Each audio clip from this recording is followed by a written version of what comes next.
नमस्कार दोस्तों, मैं बलराज सिंह स्वागत करता हूँ आपका इस क्राइम स्टोरी में। दोस्तों, हमारी आज की कहानी यमन की राजधानी सना में रहने वाली एक भारतीय मूल की महिला नमीशा प्रिया की है, जो इस टाइम मीडिया में काफ़ी सुर्खियों में है। नमीशा प्रिया सना में एक नर्सिंग होम चलाती थी।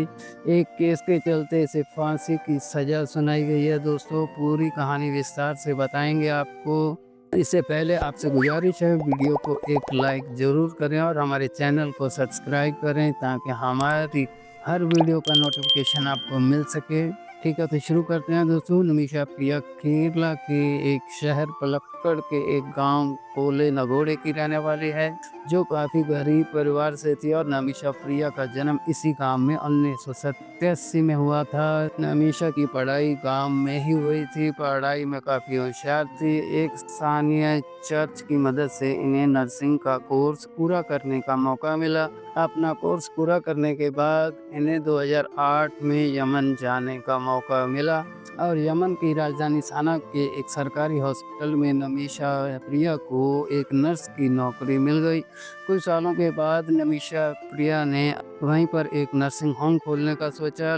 लेकिन दोस्तों, यमन में ये कानून है कि अगर आप किसी दूसरे देश से हैं तो आप वहाँ पर नौकरी तो कर सकते हैं, पर वहाँ पर आप खुद का कोई काम नहीं कर सकते। अगर वहाँ पर आपको अपना कोई काम करना है तो वहाँ के स्थानीय व्यवसायी के साथ मिलकर ही कर सकते हैं। आप खुद से अपना कोई बिजनेस नहीं कर सकते। दोस्तों, 2014 में नमीशा की मुलाकात वहाँ के ही रहने वाले एक कपड़ा व्यवसायी तलाल अब्दो मेहदी से हुई। तलाल अब्दो मेहदी ने नमीशा प्रिया को मदद करने का आश्वासन दिया और 2015 में इन्होंने अल यमन मेडिकल क्लिनिक खोला और ये क्लिनिक अच्छा खासा चल भी निकला। कुछ ही दिनों के बाद नमीशा को अपने व्यावसायिक साझेदार मेहदी के साथ समस्याएं होने लगी। प्रिया के अनुसार मेहदी ने उसके पैसे चुरा लिए और उसे शारीरिक रूप से भी शोषण करने लगा था और कई बार खुद को उसका पति होने का दावा भी करता था। मेहदी ने इसका पासपोर्ट और क्लिनिक के दस्तावेज भी अपने पास में रखे थे। नमीशा प्रिया बार बार मेहदी से अपना पासपोर्ट वापस मांग रही थी, लेकिन मेहदी ने उसका पासपोर्ट और क्लिनिक के दस्तावेज देने से बिल्कुल साफ मना कर दिया। हालांकि प्रिया ने 2016 में पुलिस के पास इसके इस व्यवहार की रिपोर्ट भी की। मेहदी को सजा भी हुई, लेकिन कुछ ही दिनों में तलाल अब्दो मेहदी को जमानत मिल गई। मेहदी को जमानत मिलने के बाद फिर से नमीशा बार बार अपना पासपोर्ट वापस मांग रही थी, मगर मेहदी ने नमीशा को पासपोर्ट वापस देने से साफ मना कर दिया। नमीशा ने अपने क्लिनिक में काम करने वाली एक नर्स से इसके बारे में बात की तो दोनों ने मिलकर एक योजना बनाई और जुलाई 2017 में इन्होंने धोखे से मेहदी को बेहोशी का इंजेक्शन दिया ताकि वो मेहदी को बेहोश करके अपना पासपोर्ट ढूंढ सके। दोस्तों, बहुत ढूंढने के बाद भी इन्हें पासपोर्ट और क्लिनिक के दस्तावेज नहीं मिल पाए। उधर बेहोशी की ओवरडोज होने के चलते तलाल अब्दो मेहदी की मृत्यु हो गई। ये सब देखकर दोनों घबरा जाती हैं और मेहदी की लाश को एक टंकी में डाल देती है। जब मेहदी का नहीं पता चल पाया तो मेहदी के परिवार वालों ने पुलिस में इसकी गुमशुदगी की रिपोर्ट दर्ज करवाई और पुलिस ने इसकी जांच शुरू कर दी। पुलिस की जांच में पता चलने के बाद नमीशा प्रिया को गिरफ्तार कर लिया गया। दोस्तों, केस कोर्ट में पहुंच गया और पीड़ित परिवार लगातार फांसी की मांग पर अटका रहा। दोस्तों, नमीशा प्रिया के वकील ने कोर्ट में बहुत कोशिश की कि नमीशा ने अपना पासपोर्ट वापस पाने के लिए तलाल अब्दो मेहदी को बेहोशी का इंजेक्शन दिया था। इसका मेहदी को मारने का कोई इरादा नहीं था, लेकिन कोर्ट ने आखिरकार नमीशा प्रिया को फांसी की सजा सुना दी। नमीशा के परिवार वालों ने केस की अपील सना की सुप्रीम कोर्ट में डाली, मगर वहां की सुप्रीम कोर्ट ने भी इस अपील को खारिज कर दिया। इसके बाद वहां के राष्ट्रपति ने भी इस फांसी को मंजूरी दे दी। दोस्तों 16 जुलाई 2025 का दिन फांसी के लिए तय हो गया। नमीशा के मामले से जुड़े लोगों का कहना है कि यमन में हालात और भी मुश्किल हैं। ऐसा इसलिए क्योंकि इसकी राजधानी सना पर हूती विद्रोहियों का कब्जा है और भारत के उनसे कोई राजनयिक संबंध नहीं है। दूसरे देश के मामलों में दखल दिए बिना राजनयिक रूप से कुछ करने की भी सीमाएं हैं।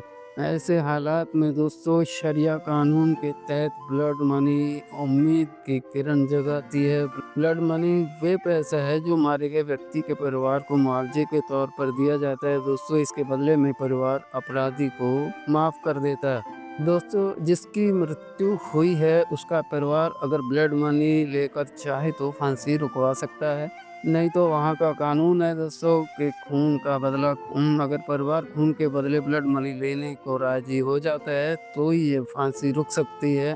ये खबर मीडिया में आग की तरह फैल गई और अच्छी सुर्खियां बटोरने लगी। जब ये खबर मीडिया तक पहुंची तो कुछ सामाजिक संगठन सामने आए और नमीशा प्रिया के परिवार से संपर्क किया गया। संगठन ने $58,000 इकट्ठे भी कर लिए ब्लड मनी देने के लिए, जो भारत की करेंसी के मुताबिक ये करीब 5 करोड़ रुपए होते हैं। पर दोस्तों पीड़ित परिवार आखिरी दिन तक फांसी पर अड़ा रहा और ब्लड मनी लेने से साफ इनकार कर दिया। अब कोई रास्ता नहीं बचा था दोस्तों फांसी रुकवाने का, क्योंकि हमारे देश के संबंध भी यमन से अच्छे नहीं हैं। लेकिन ऐन आखिरी वक्त पर फांसी को कुछ समय के लिए टाल दिया गया। परिवार सकते में आ गया क्योंकि परिवार वालों ने ब्लड मनी लेने से तो बिल्कुल इनकार कर दिया था। ये सब हो पाया एक सुन्नी धर्मगुरु कांतापुरम एपी आबोग पर मुस्लियार की वजह से, जो गतिरोध को तोड़ने में सफल रहे दोस्तों। फिलहाल फांसी तो कुछ दिनों के लिए टल चुकी है, लेकिन पीड़ित परिवार टूटने को बिल्कुल भी तैयार नहीं है। नमीशा प्रिया का परिवार और कुछ संगठन अभी भी पीड़ित परिवार से बात करने की कोशिश कर रहे हैं। आगे क्या फैसला आता है अभी ये सब बता पाना बहुत ही मुश्किल है दोस्तों। और दोस्तों हमारे देश में बेरोजगारी के चलते मजबूर प्रवासी वर्कर्स जो काम की तलाश में इन देशों में जाते हैं, विदेशों में कानून के जाल में अक्सर ही फंस जाते हैं। मार्च महीने के आंकड़े पर गौर करें तो अलग अलग देशों में 49 भारतीय मौत की सजा का सामना कर रहे हैं दोस्तों। इनमें से सबसे ज़्यादा यूएई में 25 लोग हैं। इसके बाद सऊदी अरब में 11 लोग हैं। दोस्तों अभी डिजिटल मीडिया के चलते हमें कुछ पता चल पा रहा है, नहीं तो ये वर्कर्स दूसरे देशों के कानून में फंसकर उम्र कैद काटते थे या फिर इन्हें मौत की सजा दे दी जाती थी। अभी धीरे धीरे कुछ संगठन इनकी मदद करने के लिए आगे आ रहे हैं दोस्तों।